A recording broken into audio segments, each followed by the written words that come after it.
The voicemail came in at 11:47 on a Thursday night, and I almost didn't listen to it until morning.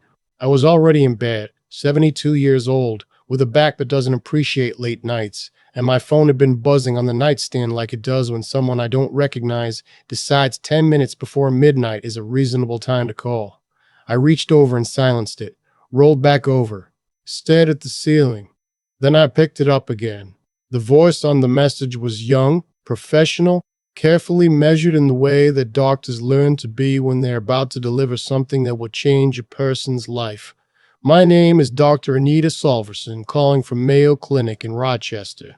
I'm trying to reach the father of Megan Pruitt. Sir, your daughter was admitted this morning. I'd encourage you to call us back as soon as possible.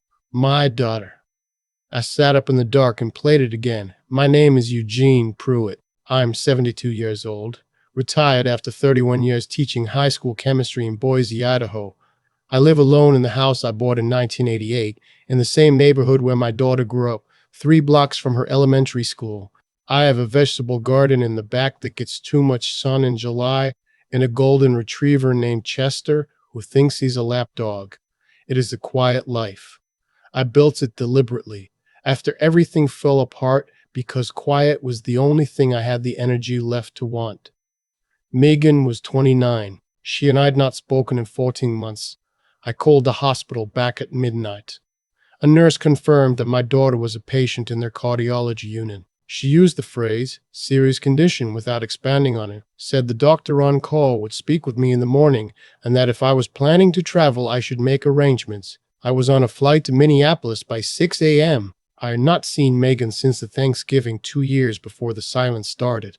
That holiday had been the last one where things were still technically functional between us, meaning we sat in the same room and passed dishes to each other without the conversation turning into something with teeth.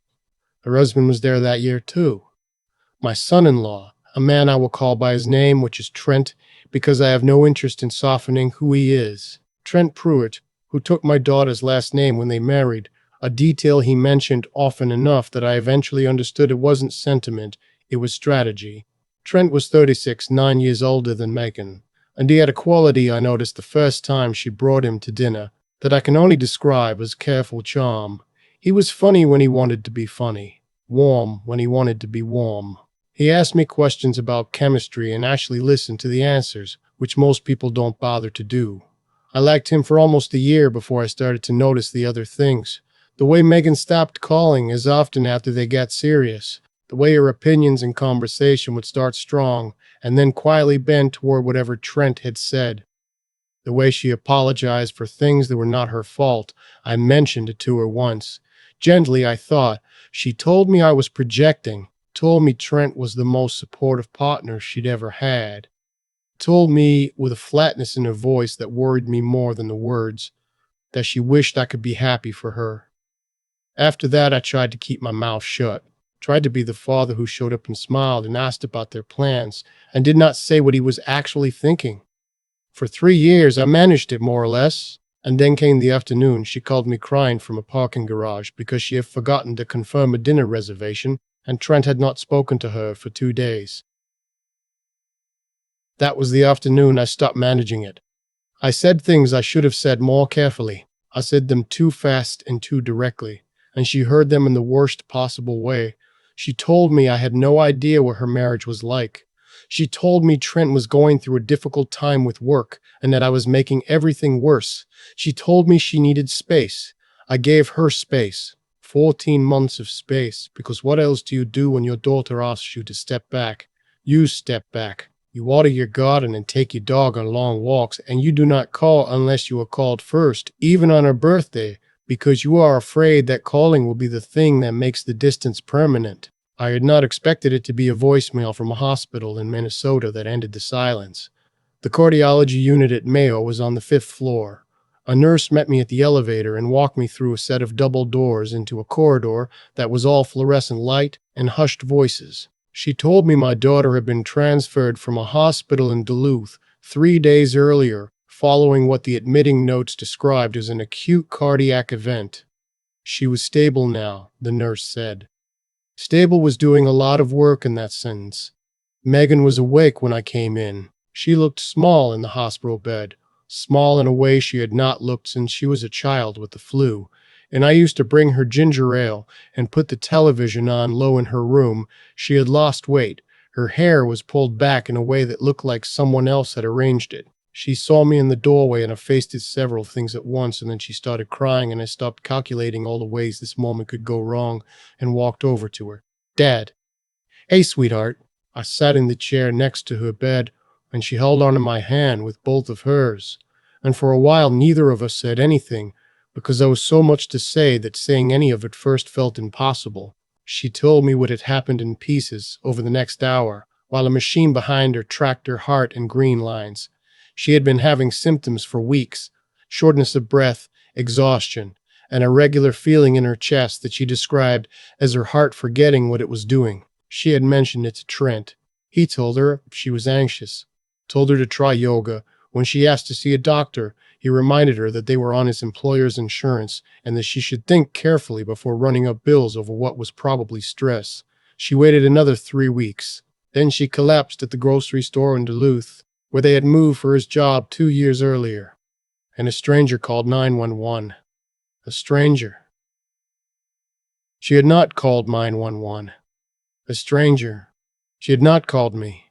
Had not called her mother, who passed away when Megan was in college. She had not called her two closest friends, both of whom I later found out had also been quietly pushed to the edges of her life over the past several years. She had collapsed in a grocery store produce section and woken up in an ambulance. Dr. Solverson came in while I was still sitting with her. She was about Megan's age, direct and unhurried in the way of someone who has learned to be both. She explained that Megan had a condition called hypertrophic cardiomyopathy, a thickening of the heart muscle that in some cases is genetic. The condition was manageable, she said. There were medications, lifestyle adjustments, and in Megan's case, given the severity of what they were seeing, likely a procedure to address the obstruction. The important thing now was monitoring. The important thing now was rest. And then Dr. Solverson said the thing I had not seen coming. Mr. Pruitt, she said, because the condition may have a hereditary component, we'd like to run some screening on immediate family members.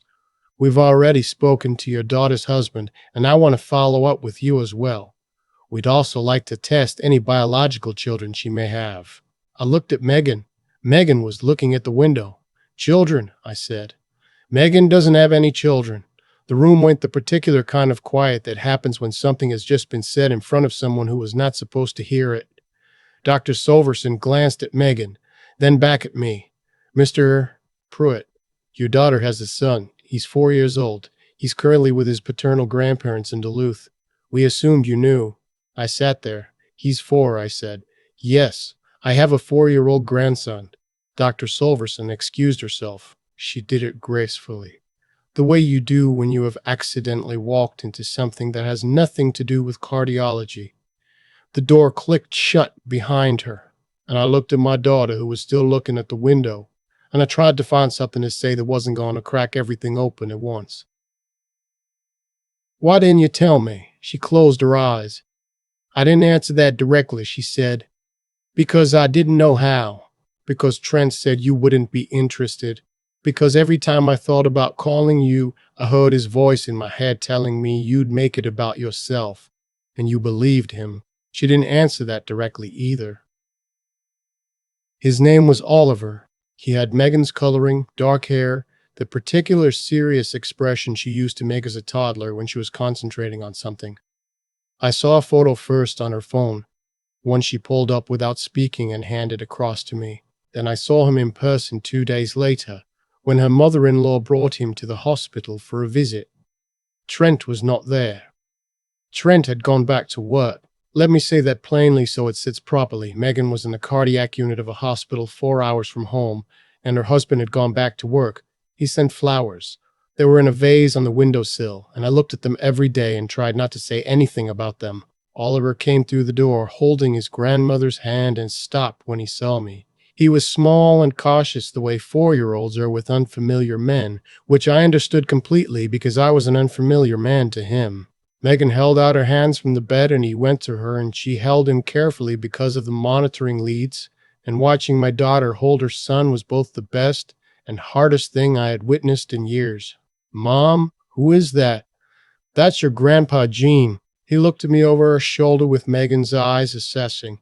I gave him the kind of small wave that doesn't demand anything back. He considered this for a moment and then turned back to his mother. Kids that age are not complicated about deciding who is safe. Trent's mother, a woman named Dolores, who treated me with the careful neutrality of someone trying to stay out of a situation she had watched develop for years, pulled me into the hallway while Oliver climbed gently onto the bed beside Megan. "I want you to know," she said, and then stopped, rearranged. "I want you to know that I told him to call you when she was first admitted. I told him her father should know. He didn't call me." She looked at her shoes. "He has his own way of doing things." I thought about several responses to that and kept all of them to myself. The conversation with Megan happened on the fourth day, when she was stronger, and Oliver had gone back to Duluth with Dolores, and we were alone in the room with the afternoon light coming through the window at a low angle. She talked for a long time. I mostly listened, which is harder than it sounds when you are hearing about years of slow erasure happening to someone you love. She did not call it abuse. She was careful not to call it abuse. She said things like, "He had a particular way of seeing the world, and I had a hard time fitting into that, and sometimes I think I made it harder than it needed to be." I recognized that language. I had read enough in those 14 months of quiet to recognize it, but it was not my place to name it before she was ready to. So I sat with my hands in my lap and I listened. She said she was sorry. She said it more than once and more specifically than most people manage. Sorry for the Thanksgiving comment about projecting, sorry for the 14 months, sorry for Oliver, for the years I had missed of a grandson I didn't know existed. I told her that sorry was not what I was sitting in this chair waiting for, and that was true. But I also told her it meant something to hear it, because it did. I stayed for 11 days. Trent came on day 7. He drove up from Duluth on a Friday evening and walked into the hospital room with the energy of a man arriving to handle a situation. He was the same as I remembered. Tall, that practiced pleasantness that he put on like a coat, but something was different now that I knew more about what had been happening inside their house. The charm it had taken me almost a year to question took me about 45 seconds to see through now.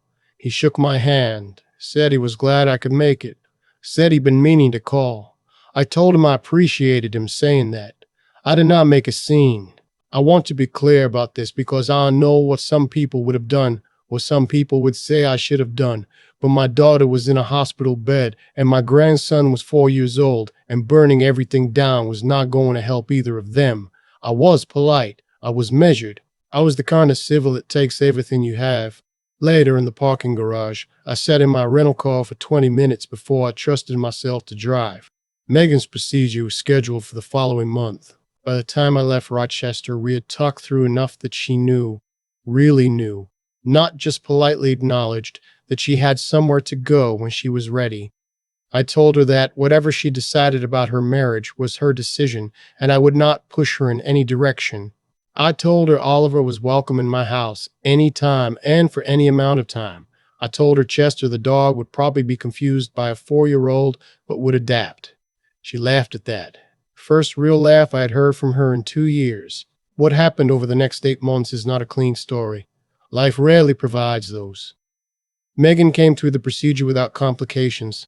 Her recovery was slow, and during that time she was mostly at home in Duluth, and I drove up twice, stayed in a residence inn nearby, and spent my days at their kitchen table helping Oliver with the puzzles that 4-year-olds treat as matters of urgent importance. Trent and I were never warm. We managed a functional distance, the way two weather systems managed to occupy the same region without combining. He was aware that things had shifted. I suspect he understood that Megan was no longer as isolated as she had been, that I was present now in a way I had not been allowed to be, and that Oliver knew me. Children knowing their grandparents had not apparently been a priority in the previous arrangement. Megan told me in March that she had started seeing therapists. She mentioned it the way people mention something they expect to be judged for, and I told her that was one of the smartest things I had heard in a while. She told me things were complicated. I told her complicated was okay. Complicated was something you could work with. By the following summer, she had moved out. I do not know all the details of how it ended, and I have chosen not to ask for them because they belong to her and not to me. What I know is that she packed what she and Oliver needed, that Dolores helped her. That detail mattered to me. Trent's own mother helping Megan leave, and that they drove south in a car with Oliver's booster seat and 3 suitcases and a stuffed elephant named Gerald. She stayed with me for 6 weeks. Those 6 weeks I will not be able to describe adequately. Oliver discovered the vegetable garden and became personally invested in the tomatoes. Chester, who had been skeptical, became his shadow. Megan slept for almost 12 hours the first 2 nights, the sleep of someone who has been wound too tight for too long and has finally been allowed to unclench. She started cooking again, which she had apparently stopped doing somewhere in the Duluth years. I bought a step stool so Oliver could reach the counter, and he made pancakes on Sunday mornings with a seriousness of purpose that made me think he might grow up to be a chef or an engineer. I was not naive enough to think I had fixed anything. You do not fix 14 years of a person's life in 6 weeks. But I watched my daughter come back to herself in small increments, and that was enough for now. The custody arrangement they worked out gave Megan primary residence. Trent sees Oliver every other weekend and some holidays, and whatever I thought about his fathering before, he does appear to show up for those visits, which I have chosen to regard as a baseline. Oliver adjusts the way children do, with more grace than most adults would manage. My grandson calls me Grandpa Gene. He has decided that this is my name, not Grandpa, not Pop, but Grandpa Gene, with the specificity of a 4-year-old who wants no confusion about who he's referring to. He calls Chester by his full name as well, Chester the dog, as if Chester might otherwise be mistaken for a different Chester. Megan and Oliver live 20 minutes from me now, in a rental house with a yard that gets better afternoon light than mine. She is working again, part-time, at a nonprofit that does housing advocacy, which suits her in a way her previous administrative job never quite did. Her heart is being managed with medication and monitoring and a kind of attention to herself that she is still learning to believe she deserves. I go over on Thursday evenings. We eat dinner. Oliver tells me things about his week with the editorial thoroughness of a person who has decided that no detail is too small to share. Last Thursday, it was that his friend at preschool had a frog lunchbox, and that frogs are interesting because they can breathe through their skin, and that he thought Chester might also be able to do this but wasn't sure. I told him that was a very good scientific question. He told me we should find out. I do not know what Trent's version of these events looks like from the inside. I have made my peace with never knowing. I do know that he sent Megan a text on the day her divorce was finalized that said simply, "I hope you're happy now." I know this because she showed it to me. She did not seem to know what to feel about it. I told her the appropriate response was nothing, and she agreed, and she put her phone face down on my kitchen table, and we finished our coffee. There's a photograph on my refrigerator. Megan took it last October out in the garden on one of those Idaho fall afternoons that make you forget all the months of winter coming. Oliver is crouched next to a pumpkin we grew from seed, patting it with both hands like it's an animal that needs reassurance. Chester is sitting beside him looking tolerant. I am standing just behind them, a little out of focus, the way you end up when someone else is framing the shot. I look at that photo most mornings when I go to get my coffee. I spent 14 months waiting for a call that came from a hospital instead of from my daughter. I spent years watching something happen to her that I was not allowed to name or address or reach across. There are things I would do differently, things I would say sooner or more carefully or with better timing, and I carry those the way you carry the weight of decisions you cannot revisit. But I was there when she needed me to be there. I drove to the airport at 4 in the morning, and I sat in a hospital room, and I stayed for 11 days, and I drove up to Duluth twice, and I bought a step stool, and I was there, even when being there was just sitting in a chair next to a hospital bed and letting her hold my hand. Blood makes you family. But showing up, not just once, not just when it's easy, but across 14 months of silence and years of being kept at a distance and a Thursday night voicemail from a number you almost let go to morning, showing up is what makes you someone's father. I showed up, and when she was finally able to, she called me back. If any part of this resonated with you, I'd like to hear about it. What does family mean when the people we love are going through something we can't see clearly from the outside? Leave me a comment. I read every one, and if you want more stories like this one, Stories about ordinary people, real situations, the complicated grace of how we find our way back to each other. Subscribe to the channel. New stories here every week. I will see you in the next one. I keep thinking about the step stool. It was a $12 thing from the hardware store. Nothing remarkable about it. Red metal, rubber feet, 2 steps. I bought it so Oliver could reach the kitchen counter to make Sunday pancakes. That's all it was. But when I think about everything that happened, about the 14 months of silence and the midnight voicemail and the hospital room and all the years I didn't know my grandson existed, the step stool is what I keep coming back to. Because it's the thing I was able to do. The small, practical, concrete thing that said, "You are welcome here, and I have made room for you." I have thought a lot about what caused all of this. Not in the way of looking for someone to blame. The blame is easy enough to find. I mean the deeper cause, the thing underneath the events. And what I keep arriving at is this. When a person makes choices that keep other people small, that wall off love and shrink the world down to what they can control, those choices do not hold forever. They hold for a while, sometimes for years, but the people being kept small is still growing underneath, still reaching, and eventually the pressure of that becomes more than any wall can contain. Megan did not leave because I showed up at the hospital. She left because something in her had been accumulating the truth for years, quietly and at great personal cost, until she finally had enough of it to act on. What I did, what I could do, was be somewhere worth going when she was ready. That required something from me that I am still not entirely comfortable calling wisdom, but I am running out of other words for it. I had to understand, in those 11 days in Rochester, and in the months that followed, that my role was not to rescue her. It was not to march into a life and name what was happening and demand consequences. The intelligence that situation required was not the kind that makes speeches. It was the kind that listens, that reads what someone needs in a given moment, that knows the difference between support and takeover. I had not always been good at that distinction. I am still practicing it. And then there is the matter of staying, of not letting the 14 months of silence become a permanent condition, of getting on a plane at 4 in the morning even when I did not know what I was flying toward. That kind of endurance is not dramatic. It does not announce itself. It just keeps showing up, month after month, in the form of Thursday dinners and phone calls and a step stool by the kitchen counter. It is the least glamorous form of love there is, and I have come to believe it is the most important one. Oliver asked me last week why tomatoes are red. I told him it was because of a pigment called lycopene, which the plant produces to attract animals that will spread its seeds. He thought about this for a moment, and then told me that Chester should probably not eat the tomatoes. I told him that was an excellent and scientifically sound concern. I don't know what the next years look like. Megan is still rebuilding. Oliver is 4, which means he is simultaneously exhausting and the best company I have had in a decade.